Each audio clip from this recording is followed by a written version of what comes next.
Guys, what's up? This is David from ConMenRDW here, and welcome to another episode of Binge, the show where we're talking about what we've been playing, watching, and partaking in over the over the course of the last couple weeks, days, whatever amount of time that we have been partaking in. Yes, and also, if you caught that notification, that means we are live here at twitch.tv/ConMenRDW, where you can also join our live chat audience if you follow us on there. And also, we have this podcast go live on Spotify and Anchor.fm afterwards, but all the fun is in joining us live on Twitch.tv. So this week we have an awesome panel.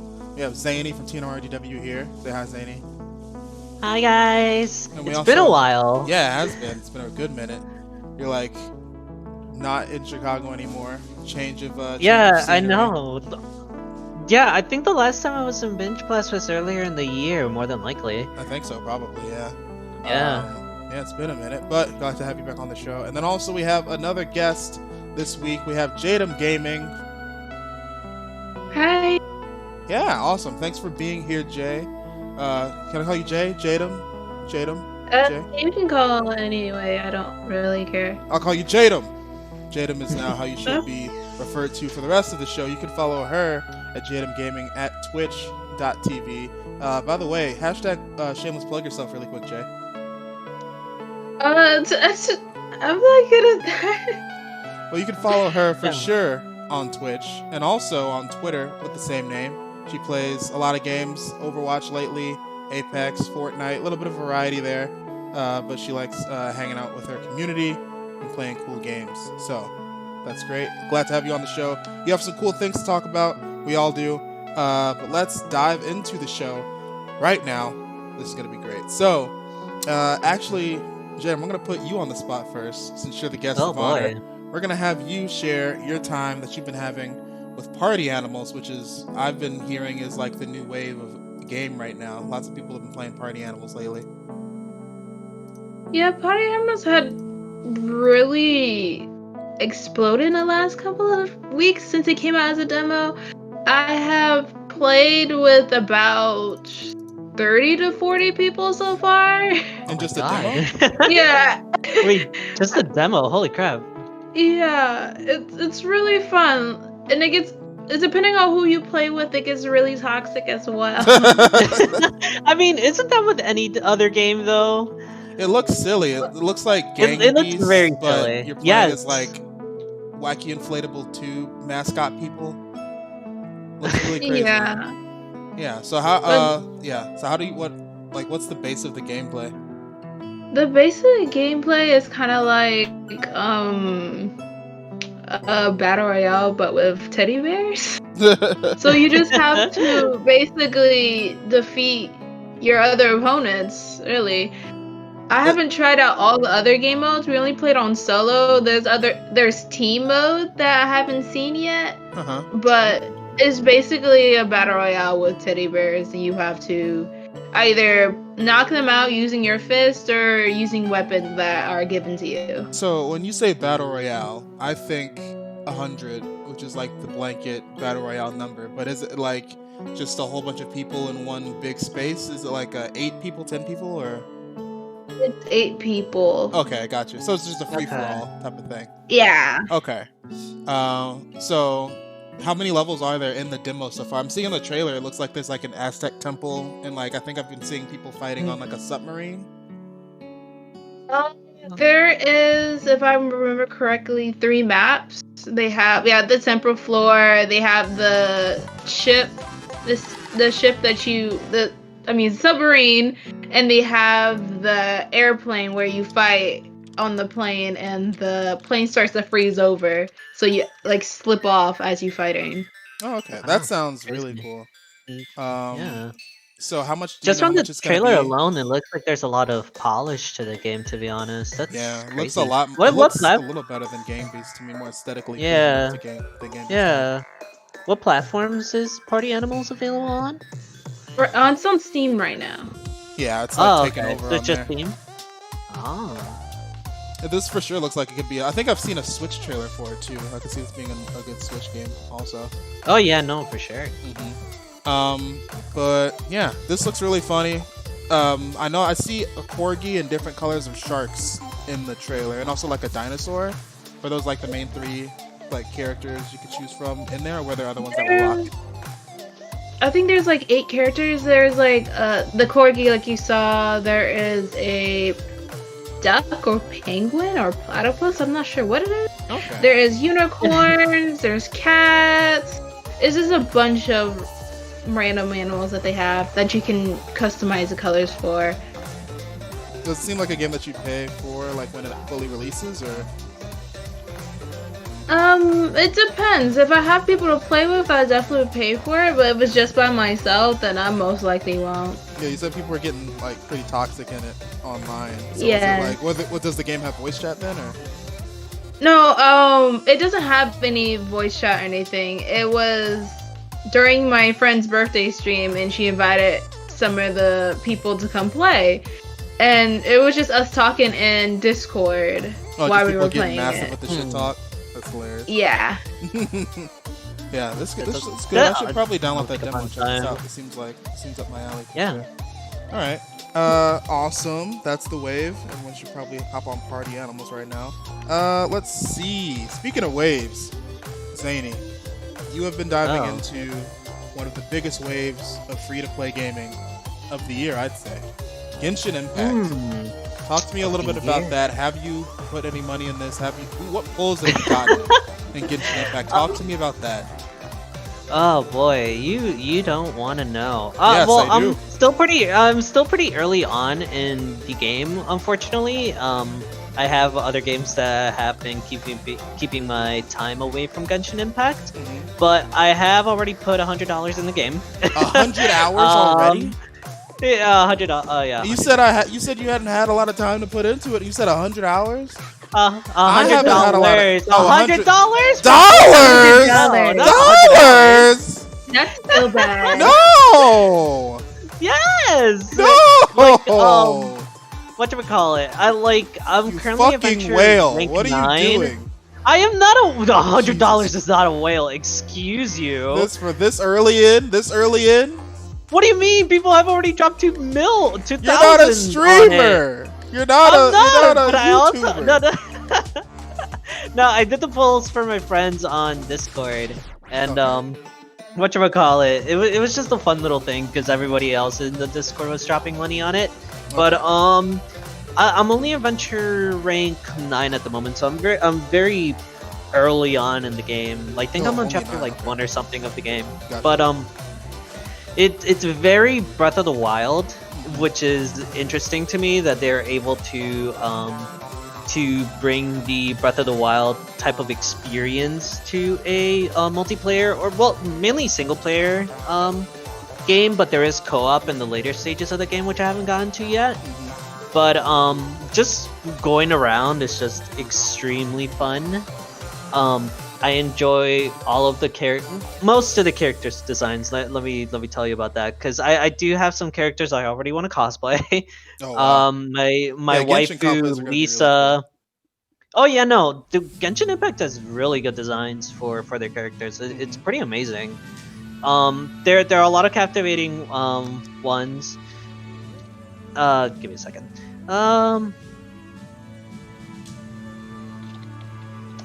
What was I gonna say? Yeah, Lisa is my background wallpaper at the moment. I want to cosplay her so much. I love her to death. She's like this purple mage who's more of a the electric librarian elemental. Yes, I love her so much. Mage Milf, And yes. and she's great. Most of the characters' designs are captivating, so it's just like, the game is fun to play. I still want to get more time to play it, but obviously I'm playing like MMORPGs, and that takes a lot of times away from you. So it's just like, yep. So it's just like, oof. But yeah, my friends are already like doing the co-op event that's going on right now currently, so they're playing co-op together. Whatchamacallit, you have to be like rank 20 to be able to do co-op, but the co-op is you being able to play a singular character. So the main game mechanic I want to say is the game is mainly single player, but you have a team of 4. Yeah. And So you can switch between them, and what happens is each character is a different elemental type, but some elemental types are able to combo into each other to do greater effects. So what's currently happening right now is, for example, if you have a fire wielder like Shanling or Amber, you can then boost the firepower of the attack, for example, because fire wielders are able to do damage over time to enemies. Yeah. And it does like a little icon over the enemy. And what happens is if you happen to have like a wind elemental like Venti, who's an archer, if you do their ability on a tagged enemy like that, then it boosts the power attack. It boosts the damage essentially of the damage over time dealt by the fire. So there's a lot of different character combinations that you are able to do, which adds a lot of depth into the gameplay of Breath of the Wild free to play but not free to play gacha game. Yeah, I really like how they handle the elemental combinations, because like in Breath of the Wild, like you said, there are certain status elements and ailments, like there's fire bows, electric arrows, and stuff like that. But in this game, that takes it to like the umpteenth level, because then there's like a whole bunch of combinations, like you said, fire and wind. One of my favorites is like if you go against like water elemental slimes and you have a electric character, Lisa for example, you can literally shock them and they become electric conduits to each other, and they end up doing stat damage, like chaining through each other. Or if you have a ice character, you can freeze them, and then if you have a fire character follow up, you can then melt them, and that makes a steam effect. And then you can do, it's like a whole bunch of stuff, and it's really handled well. Like the only other game so far that I've seen do elemental mix-ups like this is like probably Spellbreak I can think of most recently. Yeah. So yeah, that's for sure one of the big selling points with the combat. And also like just this game is so visually stunning. The graphical effects go so well with this game. It's insane that this game is free. They 100% could have charged $60 flat rate for this game, and I think people wouldn't have cared. Yeah, that's what I thought was going to happen in the first place. Okay, hold up. Are you saying that if they charge $60 for the base game, but they kept the microtransactions of what I was under the impression of was, before I found out about the microtransactions, was this game was going to be a full retail title. And then the game, people were like, oh no, it's free, but it has microtransactions. And I was like, oh. Yeah. So like they 100% could have just charged for this game flat and got $70 or $60 out of everyone. And I feel like people for sure would have played it anyway. But yeah, the fact that this game is free and it works on mobile, which is crazy. It's a mobile game. It's mobile and PC, but also is on PS4. But I have not really heard a lot of people playing it on mobile.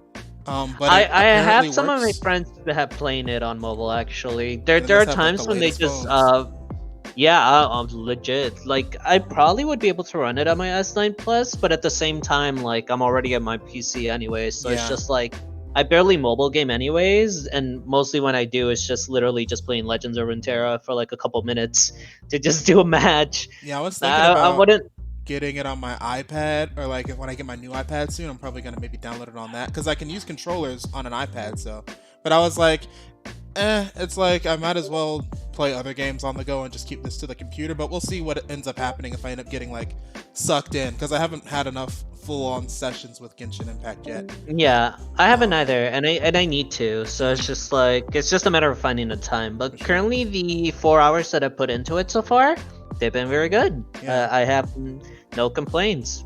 Yeah, Jaedum, we're here talking about Genshin Impact all like this. I'm pretty sure you've seen it around. It's free. I'm pretty sure some people have mentioned it to you.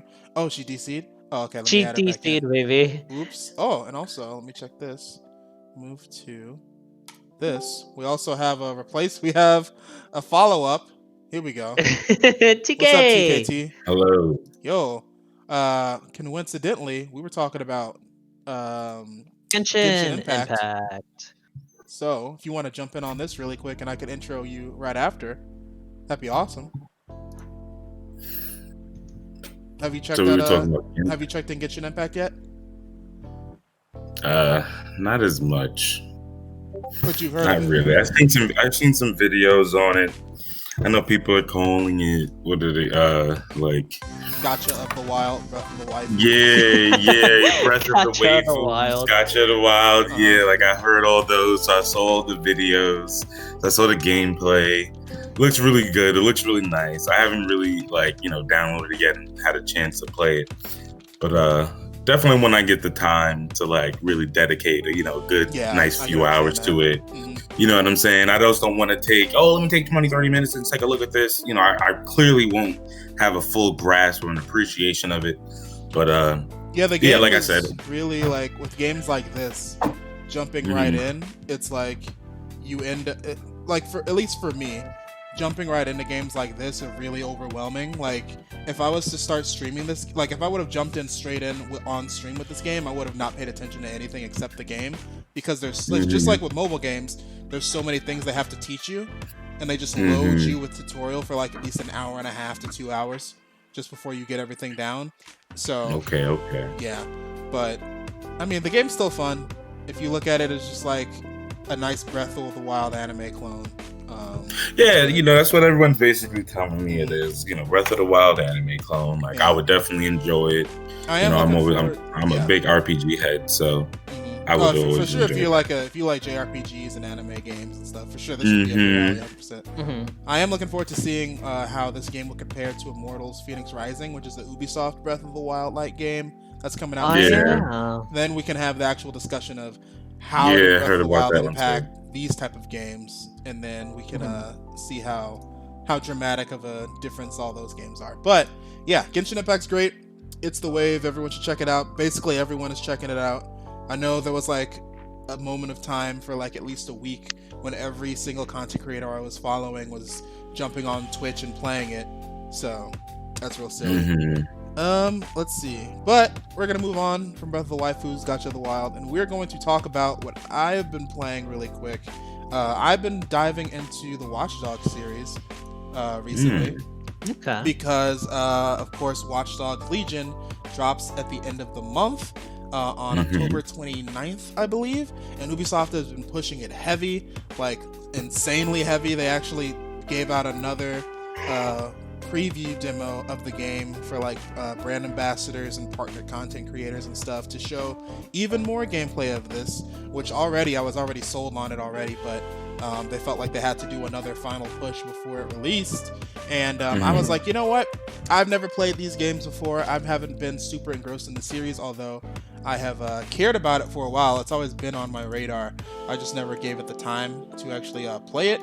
But coincidentally, Ubisoft and Epic Games put both of the games free on the Epic Games Store, and I claimed them both times. So I have the whole series just free on my computer. Shout out to PC Gaming.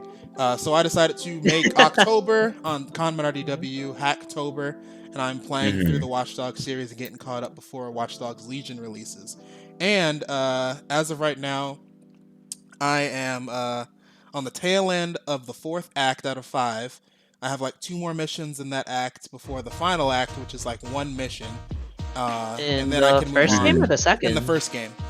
So Okay. I'm literally like 1 stream away from being done with the first game, and then I can move on to the second one. So that's going to be great. Okay. I can finally actually get to the game that matters, that everyone talks about the most. Because one, I'm looking forward to playing with Marcus, who is the black guy protagonist of the second game. And I was really curious with Watch Dogs 1 mainly to see how they portrayed Chicago in the game, which I already knew wasn't that well done because of like things I've seen online and just hearing hearsay about it. And honestly, yeah, they didn't do Chicago justice at all in this game at all. No. It's like right when I first booted up the game and had an opportunity to look at the map, I just immediately referenced it to an actual map of Chicago's like CTA map, and I was like, this is terrible. So because it's like imagine if they made, of course, the focus of the world map is the loop area, like Navy Pier over to like where the Fulton Market District is, like the West Loop, right? And then going north, imagine if Lakeshore Drive cut off like right where it would be going to Lincoln Park. And then it just looped seriously, around. it's so they cut it up short. like right when you go past Navy Pier. That's where it cuts off. And then going southbound, it's like right where you would come up for Soldier Field. The sports stadium, which is the baseball stadium, but it's like there's no branded team in the game because they couldn't get the rights to that. The baseball stadium is on the west side of the map, like the southwest side of the map, and it kind of looks like Soldier Field mixed with Wrigley Field. Yeah, it's really weird. And then also like the south side of the map is separated by a river, and then that's kind of like where they put like the representation of the south side, so they have like all the factory district areas over there, plus like that's where like the gangsters are in that area. And also they have like a gang in the game called the Viceroys, where I'm like, isn't that like a take on like the Vice? Okay, so I was like, wait a minute. So, and then they have like a northern area of the map, which is kind of like, I'd say, a hybrid of like Evanston and probably some random south suburbs, and all of those are crammed into like the northwest side of the map. It's very weird. So, yeah, I didn't. As a Chicagoan my whole life, they really rushed how they developed this game map. Also, I think that might be on Chicago for not giving them the rights to actually use the city properly. Because it's like, you could play Spider-Man PS4 and just know how to get around New York. You could play the Division in New York. You could play the Division for a weekend and be like, okay, I can get around Manhattan. So the fact that Chicago is like, oh, I know how to get. No, you don't. So that was really. I know how to get down the block. Yeah, and also the train lines. There's only like 2 lines. There's like only like a red line and a blue line. But it's like, it's a weird thing. See, they kind of like tweaked out on it. Like maybe because they couldn't get the rights, a lot of it from Chicago, that they couldn't like get the exact likeness, but they did something to mimic it. Yeah, but it was cool though, because like there were some areas where they got they gave good nods to certain things, like the Little Village area. They have like the arch for that. So it's like that's actually like a little strip of that specific area. Millennium Park, they have the band shell, like all the metal and stuff like that. That looks pretty accurate. The bean is not. It's like a hollowed out weird shape thing. I don't know what that was, but okay. But then I'm gonna be playing Watch Dogs 2, and I'm literally just in San Francisco. So okay. It's gonna be great. In terms of gameplay, I mean, I think Watch Dogs was the first game where Ubisoft started actually messing with like integrated UIs on their games, and also they started really messing with technology and hacking type of stuff. So like Division came out after Watch Dogs. Watch Dogs 2 is dramatically better than Watch Dogs 1 in terms of hacking abilities, because this one is more like GTA with a side of the hacking tech, right? Because at least the way I'm playing it, because I'm zooming through the story, you have to farm for the materials to even do the hacks. So it's like I don't do rolling blackouts every single chance I get. I can't jam comms every chance I get. The way they were advertising how when you're getting in car chases, you can just hack a street light and then immediately a car crash will happen. It doesn't happen as seamlessly as they showed it off when the game was being released, because for one, the cars actually have to be around for that to happen. So it's like you trigger the stoplight and then you're in a car chase, and then it's like the light turns red and then there's no one to crash into them, so they're just like, okay, the light changed, and they just keep following you. But yeah, the game is good. The game's fun though, if you can find it for free. Yeah, I would recommend checking it out. But honestly, if you're not really like committed to figuring out who Aiden Pierce is, who is the protagonist of the first game, which is kind of also why I wanted to play that, because he's gonna have his own mini side story in Legion, so I needed to know who this dude is. Just play 2. Just play Watch Dogs 2. Whole ass. But yeah. That's cool. Yeah. I'm enjoying my time with it though, for sure. Legion's gonna be crazy. Like I'm just getting a taste of how the game is gonna get better over time. So I'm looking forward to seeing what happens there. So let's see, TKT, TwilightKingTron. You joined us just now, and you didn't get to introduce yourself at the top of the show. So I'm gonna give you a quick time to hashtag shameless plug yourself, real quick for the people that are listening. Oh, no doubt. I really appreciate you. Well, hello, everyone that's tuning in. My name is TwilightKingTron, anime and game enthusiast. You can find me on most social media platforms at TwilightKingTron. So you can find me on YouTube, Instagram, Twitter, MySpace. Not MySpace, Facebook. I'm thinking MySpace. I was having this conversation about that with someone earlier about that. That's pretty I was funny. like, wait a minute. Wait a minute. I was having this conversation earlier with someone about how he still has a MySpace page for his music. And I'm like, I didn't know that MySpace music was still like a big thing. Yeah, you know what I'm saying? I didn't know that. So, so sorry about that. That was just on the tip of my mind. Just thinking about it. When I said social media platforms, everywhere else except for MySpace, you can find me, guys. Cool. Nice. So you have a TikTok. Is what you're telling me? No, I mean, not really. So you make a TikTok. Let's not go there.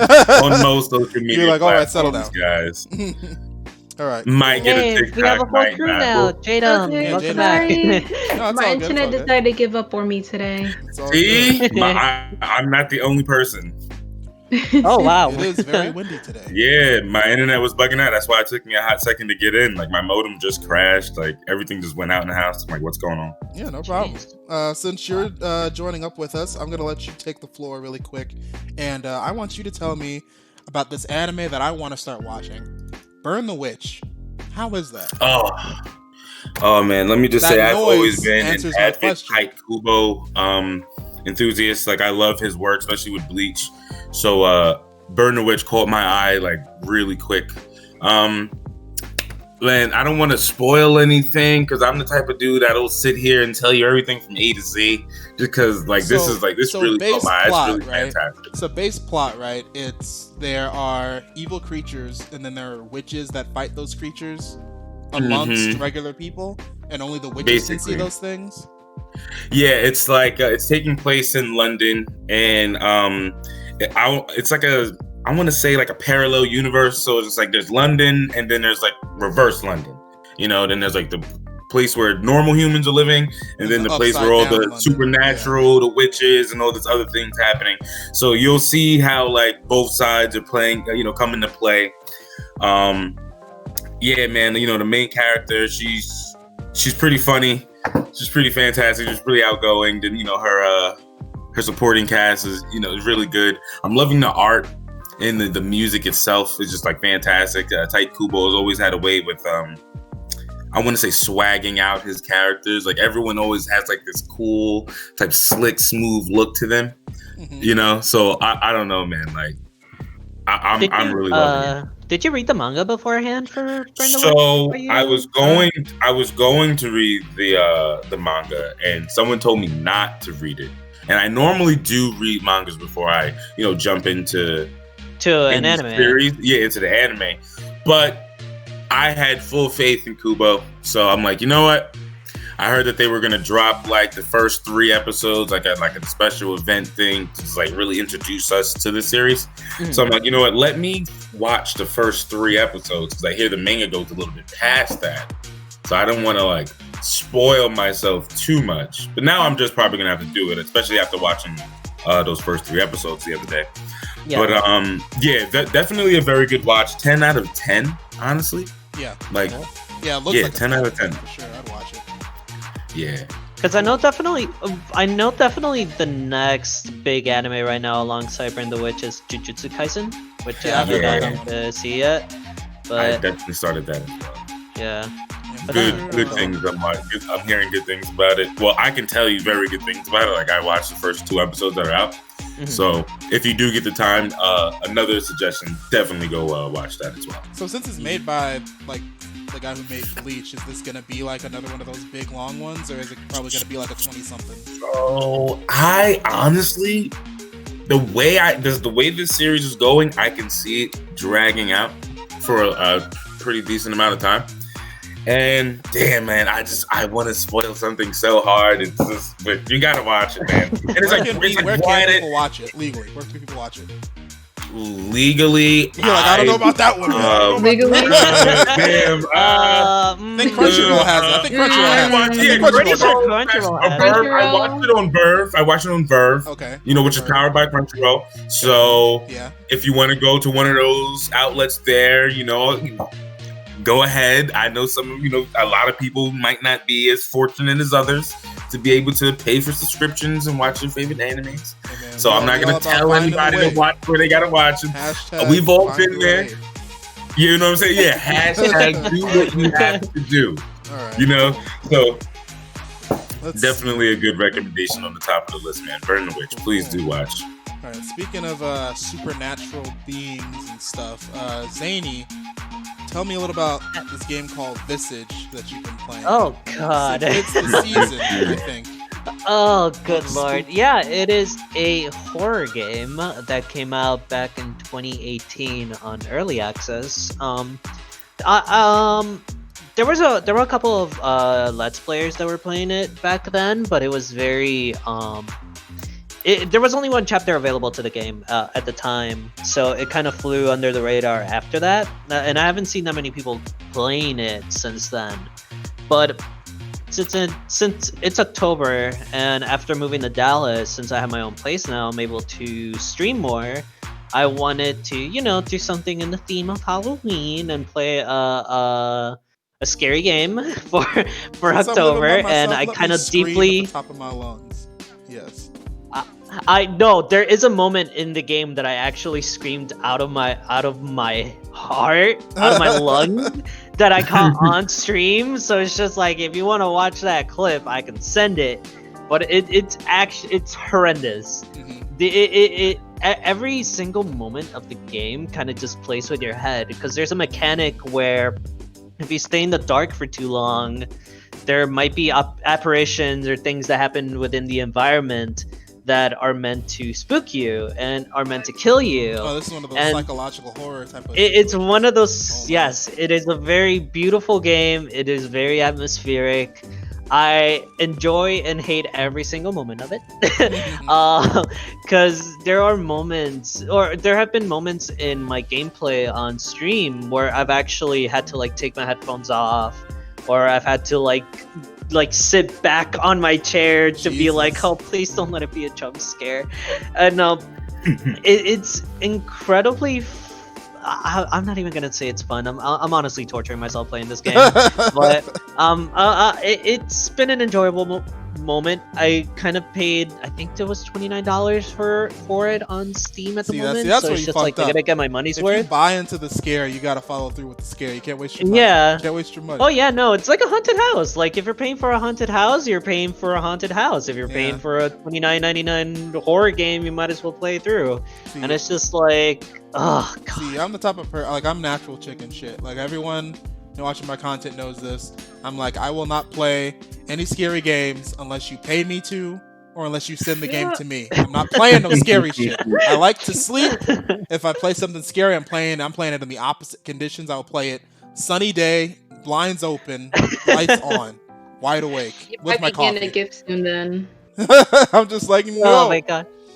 Yeah, no, I've been playing it in total darkness with only my computer screen illuminating me, so you're still able to see me, but I'm fucking myself around because of it, and it's just like, oh fuck, man. So, because currently the chapter I'm playing right now is revolving around I think it's the grandma of the character, and she has she has a lot of things. Amnesia, dementia, there were some other things that come around in the tape. And you're more or less trying to help her out, but at the same time, she's also trying to kill you because she doesn't know who you are. So, it's spooky. I've been playing it every Thursday, Friday on stream. I just started it last week, and I'm kind of dreading to go back into it, because the last time I played it, I died. Yeah, that's fucking crazy. So it's just you couldn't pay me to, unless you did, then I would. But you couldn't. Yeah. But speaking of games that now that I know, I'm gonna send you a spooky game to play. I mean, if you gotta give it to me. I'm ready to pay money. But speaking of games that I won't play unless you pay me, Jay, you've been playing Phasmophobia. So tell me a little bit about that power note that you've been playing. Such a good game. Phasmophobia is basically another horror game that came out recently, I think. I'm not 100% sure. But it's a game where you have to go to different locations and find out the spirit that is haunting that location. It's basically Scooby-Doo if it was rated M. Yeah. Yeah. And no dog. Because the dog died. And it's one you person. can roleplay as a dog if you want to. Oh god. And it's not some dude just scaring some kids off because he wants some gold. Like, it's really a ghost. Yeah, it's really ghost. So, what possessed you to buy this game? Was it for the memes? Did someone talk you into it? Were you actually curious? Actually, my friend bought the game for me. See what I said? I was curious about That's the game. always the worst. I was really curious about the game because normally I play a lot of horror games, like you know the horror games where obviously if you watch someone do it, when you go do it yourself, it's gonna be the same jump scares over and over again. So obviously I played those types of horror games, and I wanted to do something a little bit different and play a horror game where I don't know where it's coming from. Yeah, and this one hit my friend bought it for me, played it for like 20 minutes, and I got off, and I haven't touched it since. Oh, you just like, okay, that was fun. We're good now, right? We're good. She's like, yep, this is totally different. Yep. I'm good now. She got her $17 worth it's like she gets scared. content from the game, and she was like, nah. You get scared once you're like, yeah, I'm pretty good. Pretty much scared. Mm-hmm. Yeah, most of the time when someone invites me to go play the game, I tell them the only thing I'm doing is staying in the trunk and watching the monitors. Y'all can do that. Oh no. She's like, yeah, you guys can do all that I'll keep the spooky car stuff. running. Yeah. I'll keep the air on. It's pretty warm outside. Honestly, it's a very intriguing game because it's just like there are a lot of different multiplayer games that don't do what Phasmophobia does, and that's the very intriguing part about it, and that's why I kind of want to play the game too, because I've never heard of a multiplayer game where you have to find out what type of ghost it is. Yeah, because at first, before I knew about it, I thought it was a game. I thought it was another asymmetrical multiplayer game where a friend is controlling the ghost. Yeah, and they're fucking with you. But no one was like, "Oh no, it's an AI," and I was like, "Oh, it's I'm not playing that." AI. It's like you're telling me this thing has its own mind. No, I'm not doing that. So, wait, me and my mans are trying to find the ghost. Like this dude's retarded. This dude's stupid. I can't trust him. We're dead. We're pretty dead. Like, all right, I quit. But yeah, it's a very intriguing premise for it. And it's just like, I'd pay $17 probably play it for like 5 hours and then just drop it. The content is great. Watching people play this game for sure. I've seen Markiplier playing it. I saw T playing it in VR in his house, and that was the funniest stream because one, it's already scary if you're like mouse and keyboarding it with like your headset and you're looking at a screen. If you're immersed like VR headset, VR, and you see the demon like in the corner and you're like, oh, in the corner, I'm just dead. I'm gonna be deceased in real life. So oh, well, this is clearly real life, and I'm going. but yeah, the idea is really cool. That's one thing I have to do. I have a VR set, but I never had a chance like to hook it up to the game, so I have to try that out as well. Are you seeing the trailer too? Are you looking at the trailer? Yeah. I was like, oh, I need a VR set. Oh god, yeah. Honestly, I missed the chance to get it when Shoryuken, when he knew that person that was selling all the VR headsets. I missed the opportunity to get it on the cheap, so it's just like, damn. But yeah, no, the next thing I need to do for my stream is definitely get a VR headset. Apparently, this game is made by one dude. Apparently, the dev team is one guy. So unlike Among Us, where it's like a couple people, and they actually have the resources to be like, oh yeah, let's patch this game because people like it now. This one is like, the dude is like, yeah, what you have is what you have. I don't feel like adding stuff to this. It was already hard enough making it already. You know how hard it is making an AI? So, Yeah. yeah, but it's a really cool wave, though, for sure, this game. Mhm. So, but, let's see, that game is spooky. The other game is spooky. What else do we have as spooky? I don't think we have any other spooky. So, Yeah. we're going to talk about some not so spooky. Let's bring it back to not spook. Okay, how about the polar opposite of spook? Jadum, you've been also watching a really interesting show, something I've never heard of until now. But it looks like this might be a guilty pleasure show for you. I'm not sure. But you've been watching something called Ever After High on Netflix. Break it down. Yeah. Break it down. Ever After High is basically a story about fairy tale characters, but it's their children. So it's like the next generation so of it's the fairy tale kids. Yeah. Yeah. Okay. But the difference is that obviously they have the good people and the bad people. The good person, which is the main character, Apple, she wants to follow her destiny, become the next Snow White, and take over the land. Where Raven, who is the daughter of the evil queen, she doesn't want to follow her mom's footsteps because she ends up in jail, in prison for the rest of her life. Uh-huh. So Raven decides to go on her own path rather than following what her mother wants her to do, and it separates the school from the royals who wants to follow their parents and the rebels who don't want to follow what their parents did. So it's basically a story of, should you follow what your parents want you to do, like follow their footsteps, or should you be yourself? Yeah. Okay. Interesting. How long has this show been around for? How soon did you find it?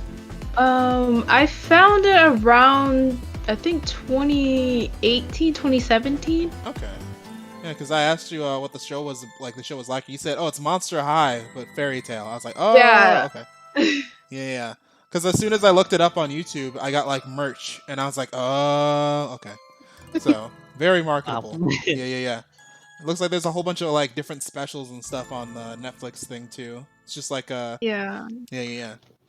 But yeah, so you're just like watching this in your free time, or is this like a series that you happened upon, or have you always been into like different like fantasy fairy tale stuff like this? I'm not really a big fan of fantasy fairy tale, but it was just like the story of, it's not like your typical, bad versus evil, just someone who wants to do what they feel is right. But other people denying that person from doing what they feel is right. So it caught my interest. Okay, cool. Yeah, it's like one of those like what's supposed to be a kid's cartoon. You're like watching it, and then you're like, oh damn, I'm in. Fuck. Okay, I'm watching this now. And you just have to like restrain yourself from buying merch.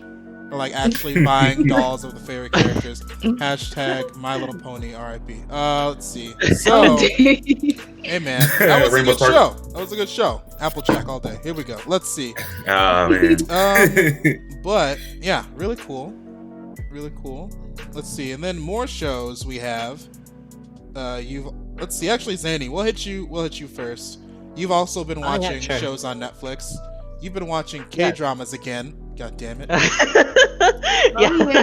Unfortunately. This one is called Record of Youth. Yes. Yeah, so hit us with the plot synopsis on that one. So it's essentially like this group of three group of friends who are essentially just best friends since elementary school. And two of them want to be, they start out as models initially, but then they want to become actors. So essentially, it's just them going through the struggles of being model turned actors.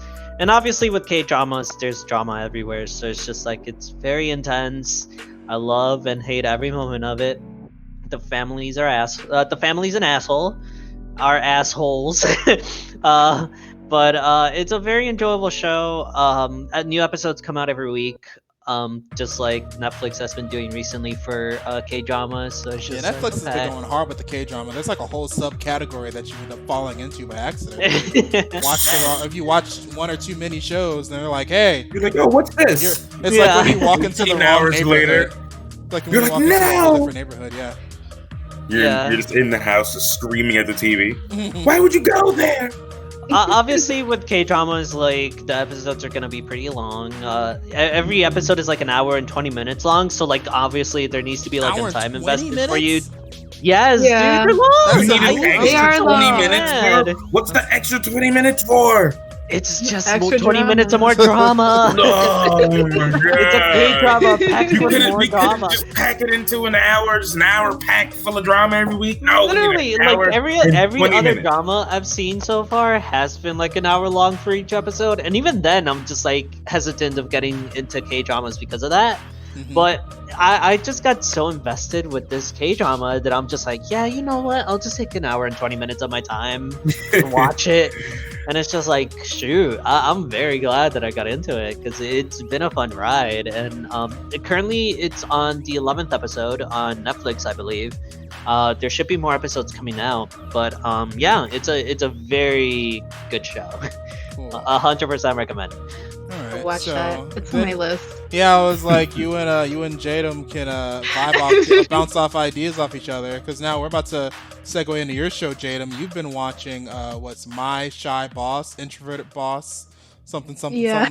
There's been I'm seeing different titles on here, but yeah, My Shy Boss, which is also on Netflix. Zany, have you seen this one? Mm-mm. No, I don't think so. Okay, well, yeah, you're about to learn. Tell him, Jadum. Tell him. We're gonna learn today.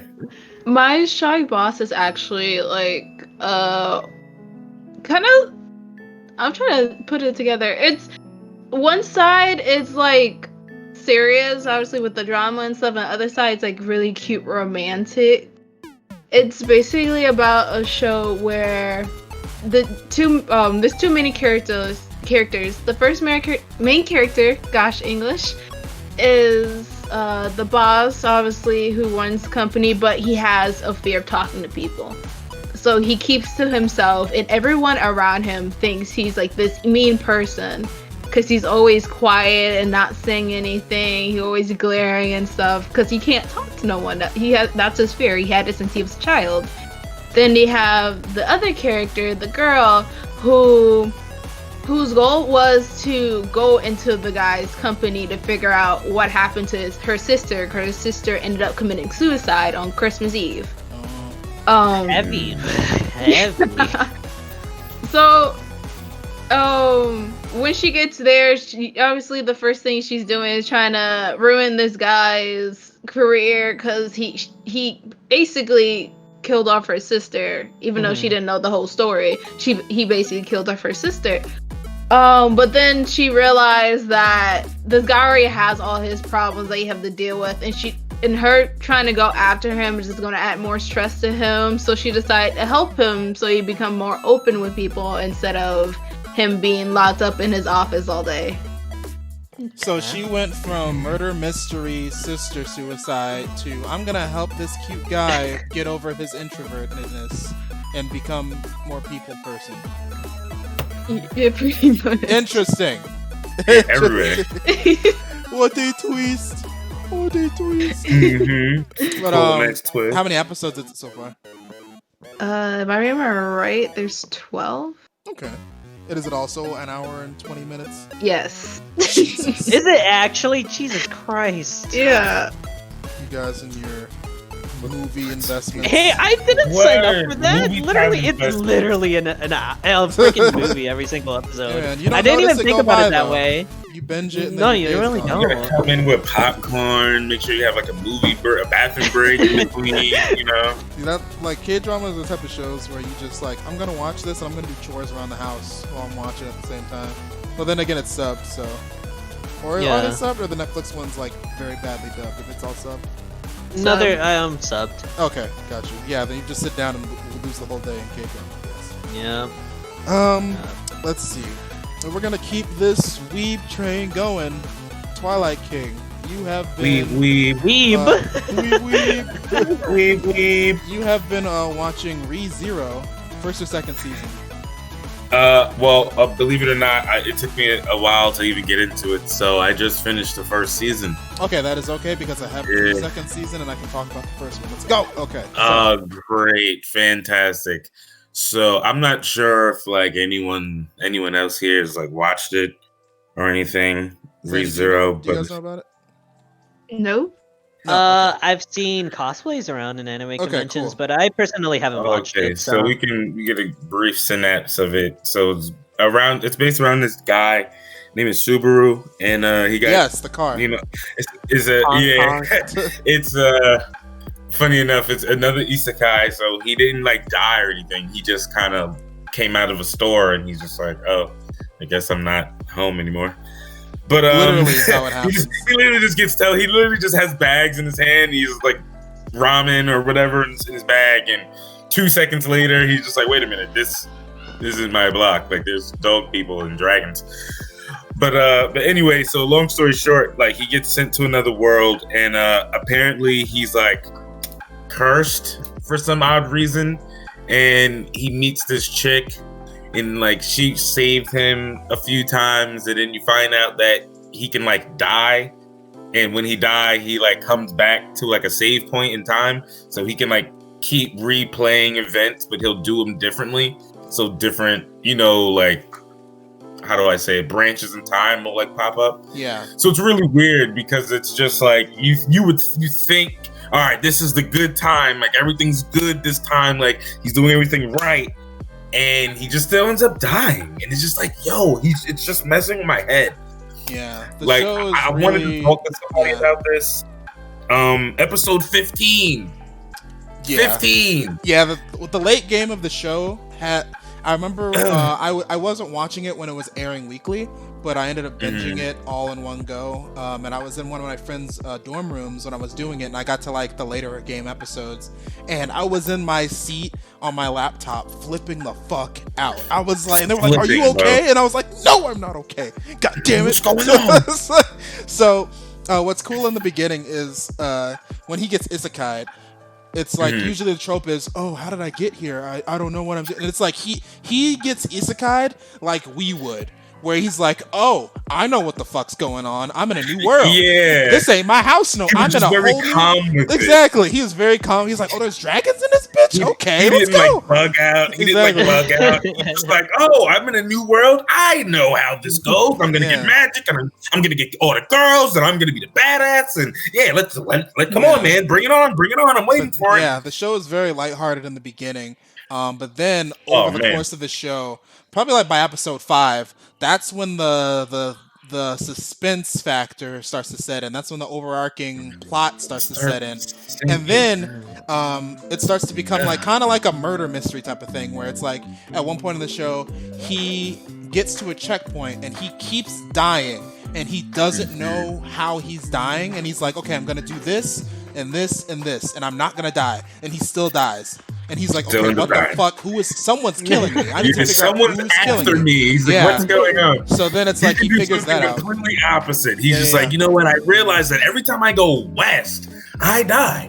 I'm gonna go east. He goes east and still dies. And it's like, oh my god, like what is happening? And then also there's like a whole bunch of, like I said, overarching plot with like the world. There's lore.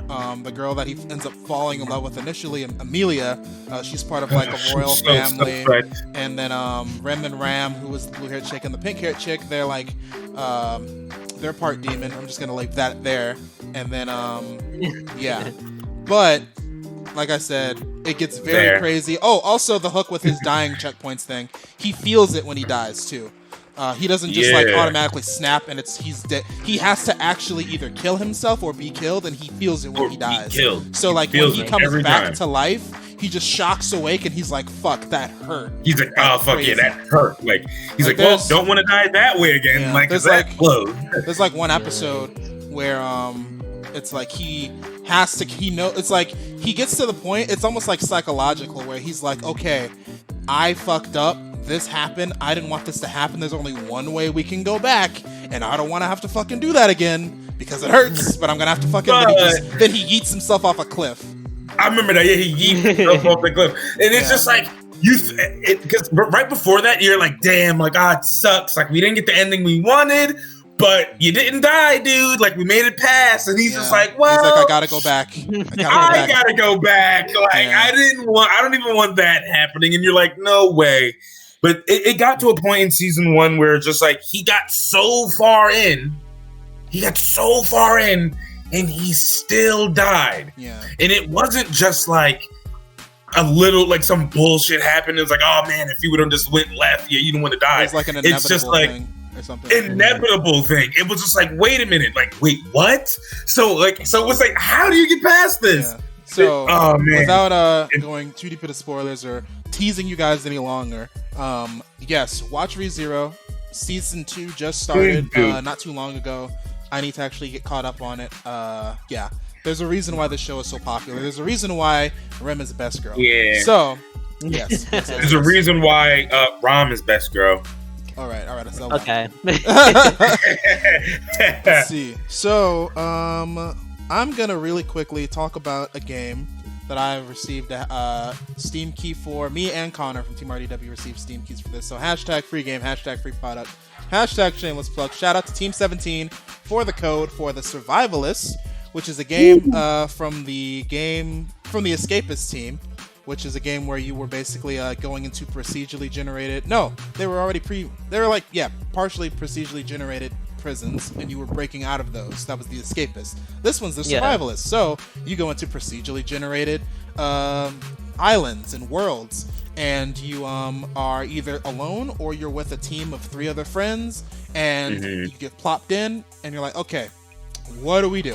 So, yeah, that's pretty much the basis of the game. Survive as long as possible, a massive team of monkeys, and just get as far as possible, get all the loot, get all the cool stuff, and that's the game.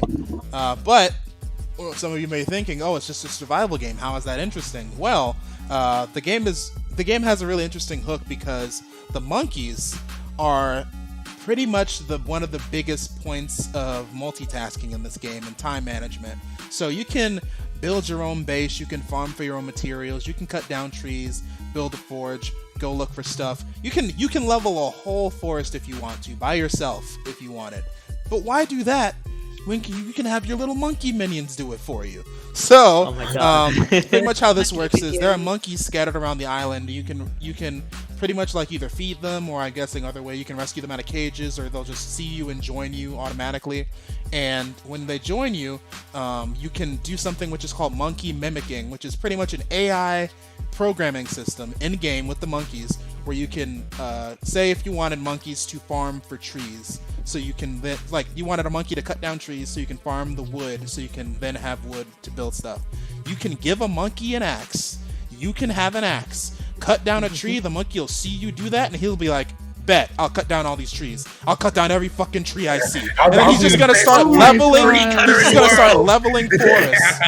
And then it's like, if you want to, yeah, literally. And then it's like, if you want a monkey to say, if you're like, oh, I want to start making materials, I need to start making axes and stuff.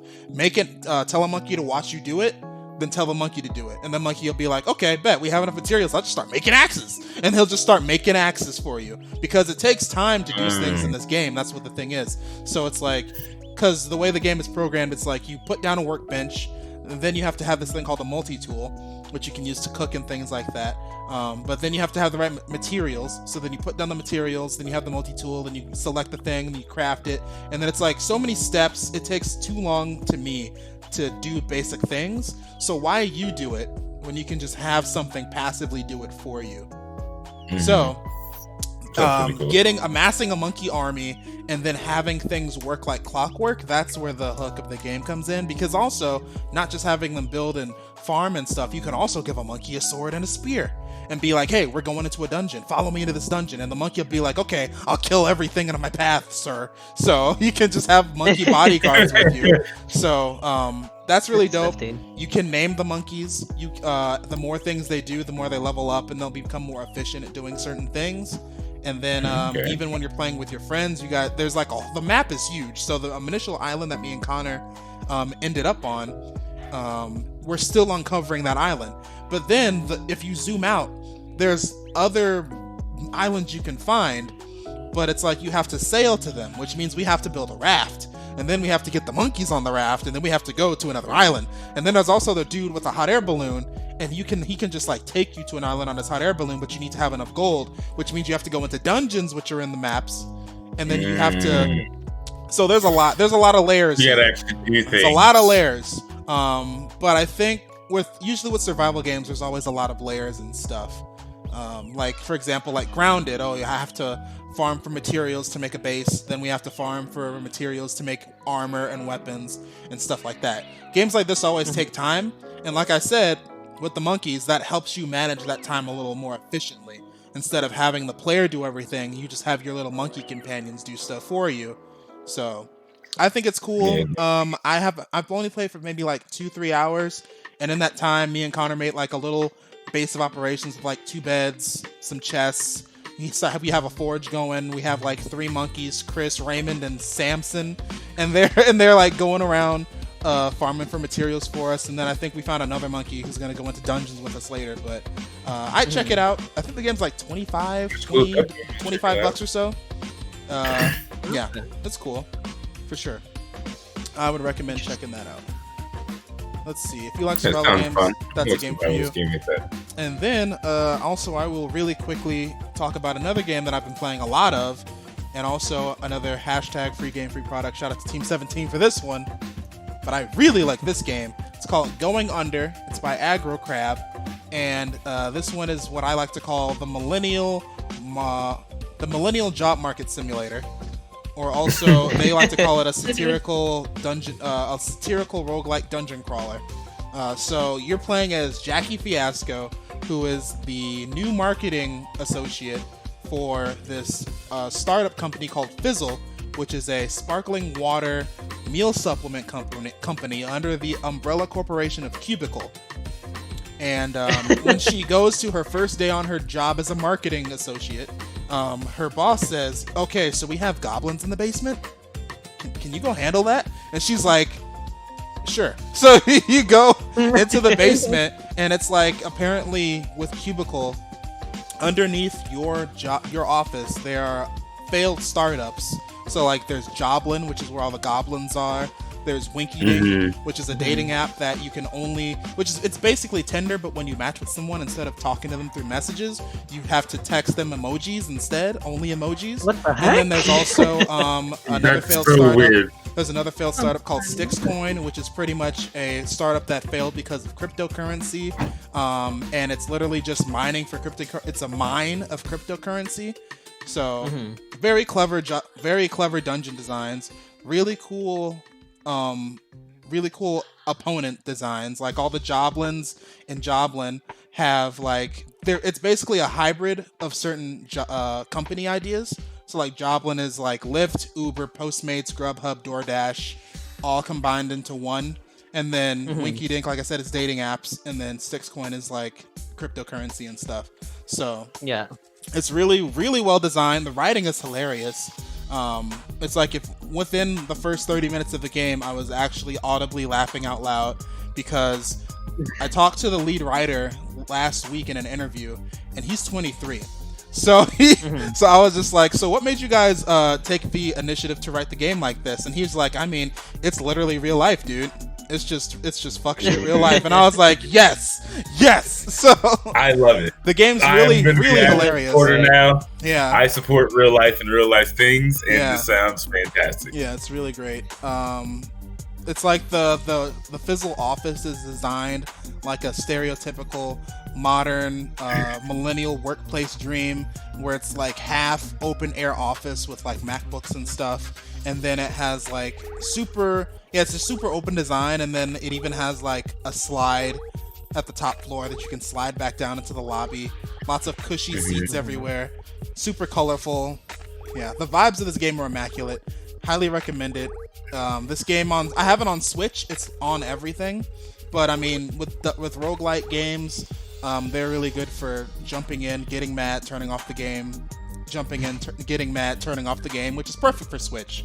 So yeah.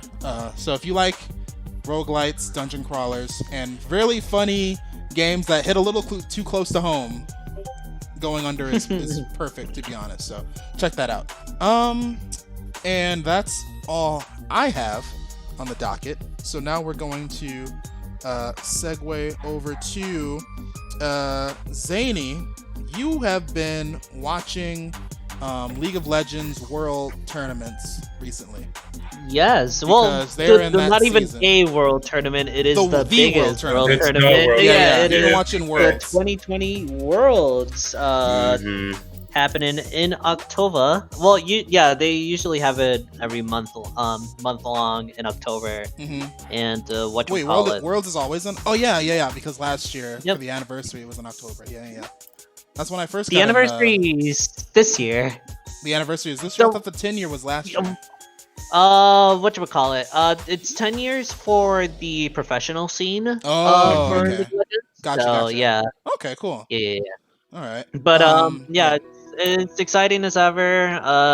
North America are busters as usual. We always suck, but in this year we sucked particularly more. To the disappointment of everybody. What?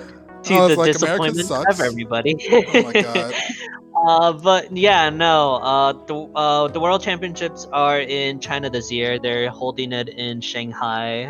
What happens usually is Venue every looks world immaculate. they do a tour around the host country that they host that is holding Worlds.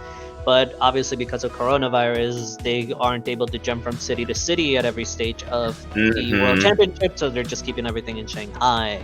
But honestly, the whole set that they have for the players to play in looks awesome. Honestly, you don't have any footage of it, but I can show you it. But it looks sick, and the games have been fantastic. Obviously, being hosted in China, you have to wake up at 3 in the morning to catch the games. Yeah, But I've at been this noticing that. Because Yeah, I was which like, is really annoying. because I was like, when's Oh, Worlds jeez. happening? And someone's like, it's been happening. I was like, what? How? And they're like, oh yeah, it happens at night. It happens at night when you're You're asleep. like, oh, it happened at like 4 a.m. Like you missed it. Wild Turtle was going ham. And you're like, wait a minute, what? Like 4? Yeah. 4? Yeah. You know, I got work at 6, right? Like I'm not watching that. Like I gotta watch all the replays. Like when I get out of work. Like it's crazy. Yeah, Yeah. Riot's been doing a lot of replay live streams during the day, during our regular Yeah, time. they definitely do a lot of rebroadcasts for the games, but Yeah. obviously it's much more exciting to catch the games live and be there with everybody, because that's usually what my friends do whenever I'm able to wake up in the morning. I just wake up at 3 in the morning, join our Discord, and it's just like, oh, yeah, we're watching North America get You their guys butts just be, kicked. you gotta be you know? live and live. You gotta be vibing at 3 a.m. in your snuggies Yeah. watching Oh Worlds. boy, I'm like Patrick. Oh boy, 3 3 a.m.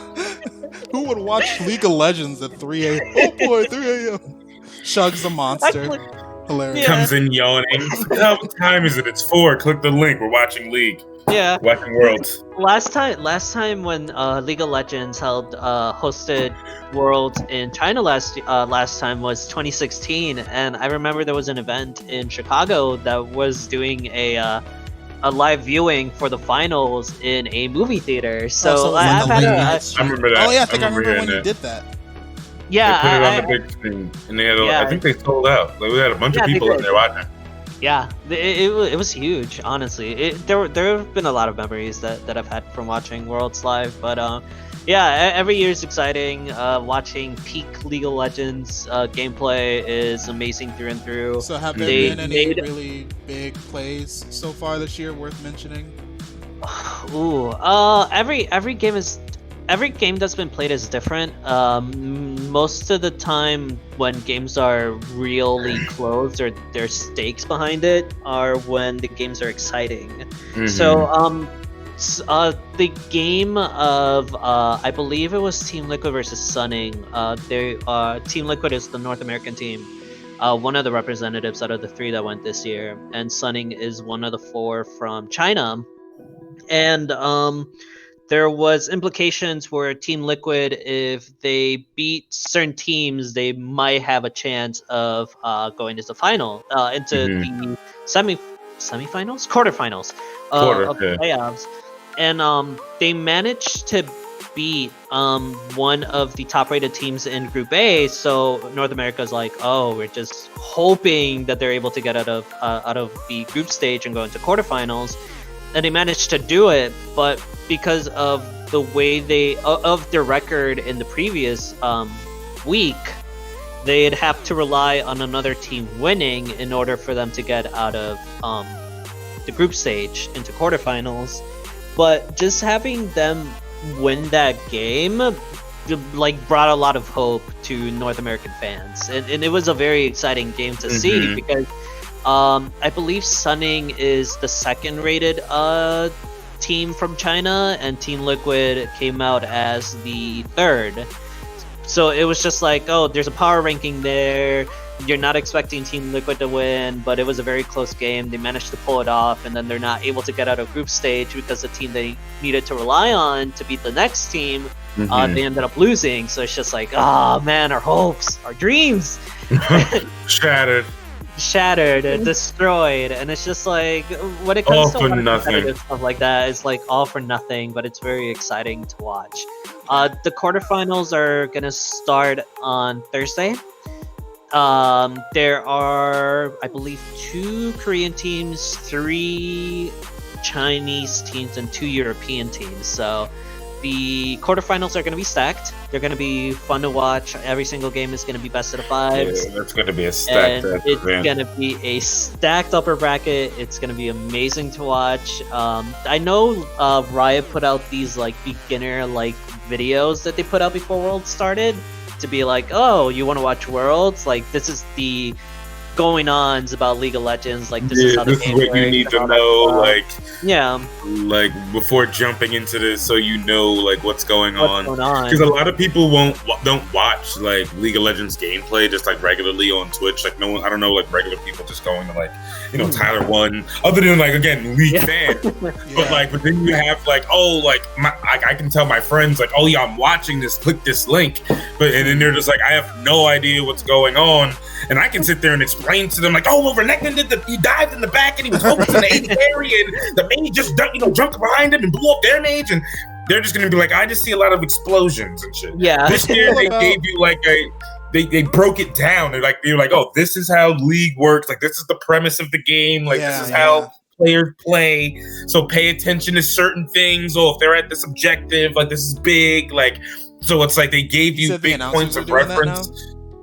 Like in the beginning, they showed like they had like videos like basically explaining it, like League of Legends, like watching League for Dummies, basically. You know? Yeah. I was about to say they've been doing that a lot lately with the League promotion. Like the video I have playing on stream right now. It's pretty much like they had a whole bunch of promo material for Worlds where they're like, okay, what is League, or like what is Worlds, and why is it important, and stuff like that. And I was like I wish they had this like way earlier. Season 1. Yeah, because I'm like, they're making it so much easier. Yeah, they're making it a lot easier for people to get into the game, which I really appreciate, because it's like last year, I didn't get into League until literally last year. Because it's like I would look at the game and I'm like, I don't know what the hell's going on. I have no point of reference for this. But it's like they've started making it a lot more ease of access. Even if it's more streamlined. Yeah, even if it's like you're still a beginner and you don't really know like how to make those big plays, you can at least get the base idea of how the game works. And League is fun, like on a casual level, but like of course when you start actually trying to make plays and get a team comp, all that's ranked and but at least I can understand how the game works base level. But like one thing, for example, like right now, even since I guess World is going on, they have I guess this is probably because World is going on right now with the new iPhone getting released. They were talking about games that are going to be able to handle on the hardware, and they freaking plugged Wild Rift, which is going to be the console mobile version of the game. And I was like, holy shit, they're making sponsored for that. Yeah, I was like, League is making a push to like get lots of more people into this game. To get into the streamline. Yeah, they're pushing really hard to get into the mainstream streamline advertising market. They want everyone playing this game, bro. Yeah. They have game modes for everyone. They have side games for everyone. Oh, we got League of Legends. So if you just want to play like jam, Runeterra, if you like cards, or like if you like auto chess, we got Team Fight Tactics. Like they're coming out with all. Then a fighting game they're coming out with soon. So Riot's really trying to like dive deep into this whole gaming market, and they want to monopolize on everything. They want to be the Apple of the gaming for the PC world right now. MOBA genre, yeah. Yeah, not even just MOBA, just for PC because they have a MOBA, they got a card game, they got an auto chess game. Now they're coming out with a fighting game. They have Valorant, which is a shooting game. You see what I'm saying? So Jaedum, Riot's really going in. Jaedum, have you ever played any of Riot's games, or have you ever thought about playing League of Legends or anything like that before? My cousins used to play League of Legends, but I was never interested in it. That's fair. I watch my friend watch it once in a while, but I'm not really interested in it much. Yeah. Okay. Well, it's like that's why I'm like, even if you're not interested in League like right now, like for me, Runeterra is a great way to get into the game, specifically because it gets you more in tune with like the characters. Because it's like I didn't really know who certain characters were, and it's like I'm using them in the card game, and I'm like, oh, this is who. Then I see them in the game on the freaking Rift, and I'm like, oh, okay, I know kind of who this character is. I kind of know like what they're about. Like more on like an emotional level rather than like a character level. So yeah. That's why I like what Riot's doing, because again, I've been here since beta. I've been here. I've been here since season 1, season 2. So back like 2011. I started in season whatever 2019 was. I played beta. Like I got pack skins. Well, I had pack skins. My main account got banned because I'm just all these years of just being toxic. I can contest that community is very toxic. I'm part of it. I don't just come into the game and I'm just like, oh, I'm gonna feed, haha. But I've been in games where people were just like, oh, I suck. Fuck this game. I'm gonna feed. And then they'll just leave and they're just doing dumb things. And then I'm just like, hey, can you like, don't do that. And then the whole argument will break out, and it's bad, man. This game is really bad when it comes to the community. Like, great overall concept, horrible, disgusting community. I mean, the community is a whole different discussion, but I'm just gonna say the game is fantastic. Yeah, the game is an amazing game. It's an amazing game.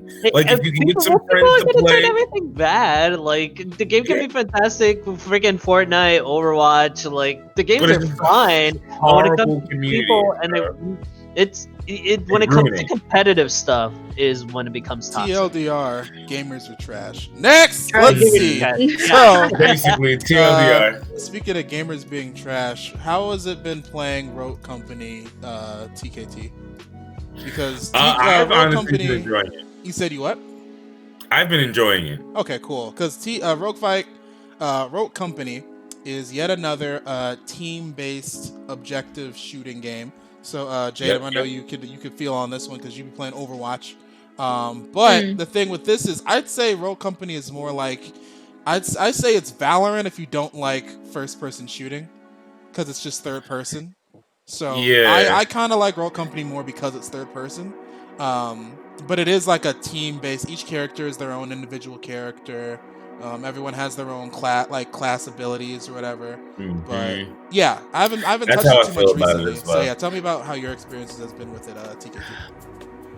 Well, I agree with you on that. It's kind of like Valorant for people who don't like Valorant, but I feel like it's like a mix of like how do I say it? Gears of War meets Counter-Strike.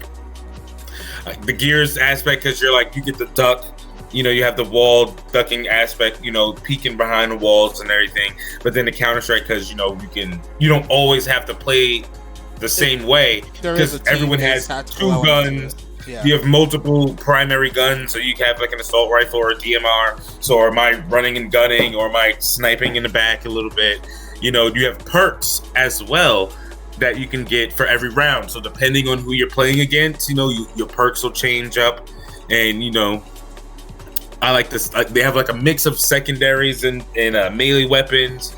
The fact that people can like have swords and shit, and you can throw them at people, hilarious. just a fucking hilarious feature, bro. Throwing a katana across the map at someone. Yeah, that's real BS. Just sounds fantastic. Actual BS. The game is, I don't know what they classify the game to be in, right? Because it's not fully released. I think it's still in open beta. right? Yeah, it's still because open. it used to be you needed a key to get in, but I think now if you just have the Epic Game Store on your computer, you can just jump in that way. And I think it's also on Switch and PS4. Yeah, it's on the console. And before, when it first came out, like it was like you had to pay $15 for it, or if you wanted to support, you paid the $30 for the starters pack, get all the characters. Now it's free. Cool. Okay. Now it's free. So cool for the people that didn't play it at first, and now they're like, oh, okay, another game to play. Kind of upset for me because, of course I love supporting. I'm always going to support a good company. Just like, a good I could have game. waited. But then it's just like, if I only would have waited. Damn it. Yeah. But whatever. I like the game, so I don't mind spending money on it. Yeah, for sure. I think, Jaedum, I think you would like it since you like team-based composition games. I think that would be up your alley for sure. And Zany, I think you would like it pretty decently too. You could all probably squat up some time and check it out. I've seen gameplay of it. It hasn't necessarily caught my attention because, like you said, like I like Valorant, so like type of third person, that type of third person shooter hasn't necessarily. That I usually don't like third person shooters, so it's just like gotcha. It looks good. If you enjoy it, you enjoy it. It looks like a good game, but it's not personally something that I would go out of my way to like try, I guess. Now, what about you, Jaedum? I actually tried this before. I was playing with my friend before. The only problem I had was that the people were camping at our spawn, so as soon as we come back, they killed us. So that kind of loses the fun in it if someone just sits there and kills you as soon as you pop up. But I had fun playing it. Yeah. So since you most recently played it, TK, is there a big community? Like, are there still big numbers in the game? Can you get games pretty easily, or? Yeah, I actually jump into games pretty fast, like 20, 25 second queue time. So I'm getting active people anytime I'm in a game. I have people with mics, so people are talking. Okay. Pretty decent viewership numbers on Twitch. Like right now, we have like 6,000 right now viewers with over 260K followers. So it's not that bad, man. I really enjoy it. It's definitely a good game. That's the thing where it's all these games that were coming out. Honestly, in the last year, a lot of free-to-play, team-based games, Battle Royale or otherwise, have dropped. And it's like, what do you accolade your time to? Do you play Fortnite? Do you play Apex? Do you play Warzone? Do you play Rogue Company? Do you play X, Y, or Z? There's so many games out there. So it's like, when one does come out, it's like gamers start to have a timer that goes off in their head where it's like, I'll give this game a month. I'll give this game 1 month. If it doesn't keep my attention by then, I'm moving on to another thing. And then it's like, if people don't start seeing it be on like the top 5 games trending on Twitch within 2 to 3 months, they pronounce it as dead. even if the game is doing good, they say it's still dead if they're not playing it anymore. But yeah, I haven't touched the game in probably a month or 2. So I was just wondering if people were actually still playing it, but apparently so. So that's cool. Still playing it. We got some an official, I believe, season 1 for Rogue, because we got a new chat. We got a new operative that came in not too long ago. I believe last week we got a new character. So looks like we're doing pretty well, man. It's doing pretty good. Cool. Definitely keep an eye out on it. And then speaking of games that we don't know if it's dead yet, but it's still hanging in there, Spellbreak is still around. And it officially actually launched, quote unquote, I think within the last 3 weeks or so, maybe in the last month, early September. But you've been playing it, TK. So what do you think about the game? I've enjoying it. I played it when it came out, when it like alpha test originally. Some time ago, and was kind of disappointed in it. Like some of the spells felt a little too clunky. It felt like certain abilities weren't mixing well. It was a little janky. The flight in the movie, really janky. It felt like, you know what I'm saying? Like the movement was too clunky and heavy. Honestly, spells just seemed really OP. It's like it would take you forever. It was one of those situations where it'd take you forever to kill someone, but then someone could touch you and you die. Yeah. Like 2 fireballs to your face. If you had the right. Yeah, especially if they had the right element. Like for some odd reason, like you're playing with like lightning or like wind, something you think sounds cool, and then some dude just comes and hits you in the face with a fireball, and it's just like, well, I was hitting you with this lightning, dude, and I did 9 damage. Where'd you come from doing 35 damage from out of nowhere? You know what I'm saying? You just blew my ass up with this fireball. But then that was before this. Now everything seems a lot more balanced, a lot more polished. All right, now I'm not gonna lie. Earth is stupidly overpowered, and everything else seems fine. Like the abilities and the spells right now, they seem very seamless. It seems very streamlined together. It's not like clunky overlays on top of each other. Like fireballs are flying into the tornado, vortexes are happening. You're getting all that extra damage, that cool visual. So when elements are mixing and mashing, just a sight to behold, especially when you're on the screen and you're 3v3ing, full team battles are going on. You're throwing out elements, your teammates are comboing with you. I love that battle royale feel of it, where you're dropping in. We gotta land, we gotta pick up, we gotta level up our gear, and find better stuff and try to survive at the same time. So it has that basic battle royale tropes to it. Yeah. But now we're Harry Potter. Now it's we're wizards, Harry. Like we're shooting fireballs now. You know what I'm saying? So basically the same concept. But if you like magic, you'll definitely like Spellbreak. Definitely, especially with the new updates that they've been coming out with on it recently as well. Yeah, like I was saying, it's pretty much whenever someone says battle royale game, everyone's just like, start the timer, or will this be like, people, since Fortnite's so big, everyone's just like, okay, based off Fortnite. So everyone's like, it's Fortnite, but with magic if you don't like to build or whatever. I'm just like, it's a whole different game, honestly. But it's free to play. It's on everything. Have you guys, Zany, Jay, have you guys checked this game out before? Zany, I know you and me have checked it out. Well, we played it before. Yeah. Obviously, I don't know how much the game has changed since we last played it, maybe like a year ago. Uh-huh. But yeah, the game never really caught my attention. I'm mainly not much of a person that likes battle royale games anyways in the first place, so it's just like, it has a cool premise. I like being able to combo, to be able to change up my my elements at a flash, for example. Like if I want to pick a element that synergizes better with one of my other more powerful gloves, for example, then I could just go ahead and try to find it or pick one up in the world and just change it that way. But the gameplay, even whenever we played it, it just felt so janky and ADHD to me. Yeah. Like you had like so much to like keep track of. Like whenever you're like in the map, there's a lot of things to pick up.